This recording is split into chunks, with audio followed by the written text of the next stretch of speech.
تو اللہ تعالیٰ جل شانہ انسان کو جو بیماری لگی ہوئی ہے قنوط کی، ناشکری کی، رب کی نعمتوں پر سپاس نہ ادا کرنے کی، بخل کا مرض جو لگ چکا ہے، رب کی نعمتیں نہ ملیں تو واویلا مچاتا ہے، اور نعمتیں مل جائیں تو پھر اس کو مخفی رکھتا ہے، اس کا اظہار نہیں کرتا، ابراز نہیں کرتا.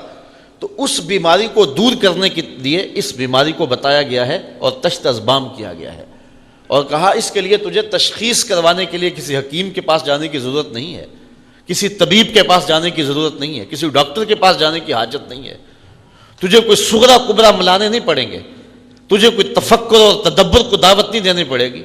وَإِنَّهُ عَلَىٰ ذَلِكَ لَشَهِيدٌ. ذرا تھوڑا سا اپنے اندر اتر تو تیرے اندر یہ عیب ہے تو تجھے نظر آ جائے گا کہ تیرے رب نے تیرے اوپر کتنی کرم نوازیاں کی، تو اس کا تو نے کبھی شکریہ ادا نہ کیا، اور تھوڑی سی تکلیف آ جائے تو واویلا مچا دے. انسان اگر اپنے اندر غور کرے تو ہر وقت وہ گڑا رہے سجدے میں، اور تشکر اس کی آنکھوں سے ٹپکے، اس کے طرز زندگی سے ٹپکے کہ اس کے رب نے اس کو کتنا کچھ عطا کیا ہے. بہت ساری نعمتیں ایسی ہیں جو رب نے ہمیں عطا کی، لیکن ہمیں احساس بھی نہیں ہے کہ وہ نعمتیں ہیں ہمارے وجود میں جو اللہ تعالیٰ نے سسٹم رکھے ہوئے ہیں. کتنے ایسے نظام ہیں ہمارے اندر جس سے ہمیں آگہی بھی نہیں ہے، لیکن وہ سسٹم کام کر رہے ہیں. دنیا کا ایک امیر ترین شخص ہوا ہے اوناسس. اس کی آنکھوں کے یہ جو پپوٹے ہیں یہ کام کرنا چھوڑ گئے.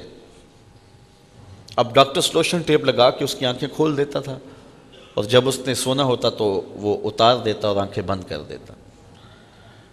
تو کسی نے اوناسس سے پوچھا کہ تیری زندگی کی سب سے بڑی خواہش؟ تو اس نے کہا کاش میں اپنی آنکھیں اپنی مرضی سے کھول سکوں. کہا اس کے لیے کوئی دولت کوئی پیسہ تجھے لگانا پڑے تو لگائے گا؟ اس نے کہا ساری دولت جھونک دوں گا.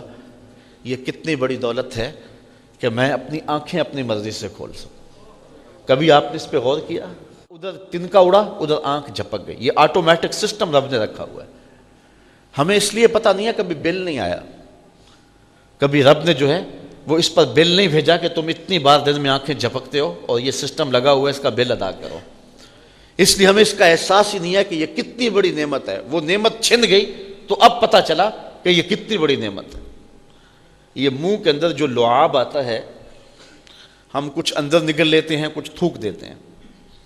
تو یہ لعاب اگر مقدار سے زیادہ ہو جائے تو پھر بھی پریشانی، اور اگر یہ لعاب مقدار سے کم ہو جائے اور یہ بولنے میں مدد دیتا ہے، نظام انہضام میں مدد دیتا ہے، اس کا بینائی پر اثر ہے، تو پھر بینائی کمزور پڑ جائے اور انسان کا نظام انہضام خراب ہو جائے اور اسے بولتے ہوئے دقت محسوس ہو، وہ ایک ایک لفظ کے لیے اپنے منہ کے اندر ایک ایک گھونٹ پانی کا ڈالے اور پھر وہ بول سکے.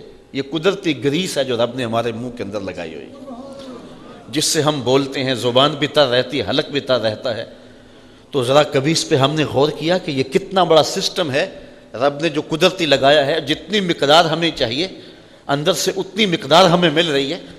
تو اس طرح آپ اپنے جسم پہ غور کرتے چلے جائیں، اپنے اعضائے بدنیہ پہ غور کرتے چلے جائیں. رب کی قدرتوں کا ایک نمونہ ہے حضرت انسان. آپ کھانا کھانے لگتے ہیں تو ذرا اس پہ غور کریں کہ کھانا جب کھانے لگتے ہیں تو سب سے پہلے اس کو آنکھیں دیکھتی ہیں تاکہ اس میں کوئی کیڑا مکوڑا تو نہیں ہے، کوئی اس کے اندر ایسی شے تو نہیں ہے، کوئی غلاظت تو نہیں ہے. دوسرا مرحلہ ہاتھ چھوتے ہیں اس کو کہ اگر زیادہ گرم ہو یا زیادہ ٹھنڈا ہو تو پھر ہاتھ دوسرا فیصلہ دیتے ہیں. پھر اس کے بعد اس کو منہ کے قریب لاتے ہیں. تو قدرت نے جو سونگھنے کی قوت ہے وہ منہ کے قریب رکھی ہے کہ اگر وہ بدبودار ہو وہ آپ کا ناک بتا دے کہ اس کو نہیں کھانا. پھر اس کے بعد آپ نے زبان پہ رکھا، اگر وہ لذیذ نہیں ہے یا کڑوا ہے یا بد ذائقہ ہے تو زبان کہتے ہیں یہیں سے اگل دو. پھر اس کے بعد دانتوں سے پیستے ہیں کہ اگر اس کے اندر کوئی پتھر آ گیا ہے، کوئی ایسی سخت چیز ہے تو وہ یہاں سے اگل دیں. پھر اس کے بعد حلق سے نیچے اترتا ہے. تو ایک لقمہ منہ تک جاتے ہوئے کتنے مراحل طے کرتا ہے. اب کانوں کی جگہ اگر ناک رکھ دیا جاتا اور ناک کی جگہ کان رکھ دیے جاتے تو بتاؤ کہ لقمہ جب اٹھاتے تو محسوس ہی نہ ہوتا کہ یہ جو ہے وہ خوشبودار ہے یا بدبودار ہے.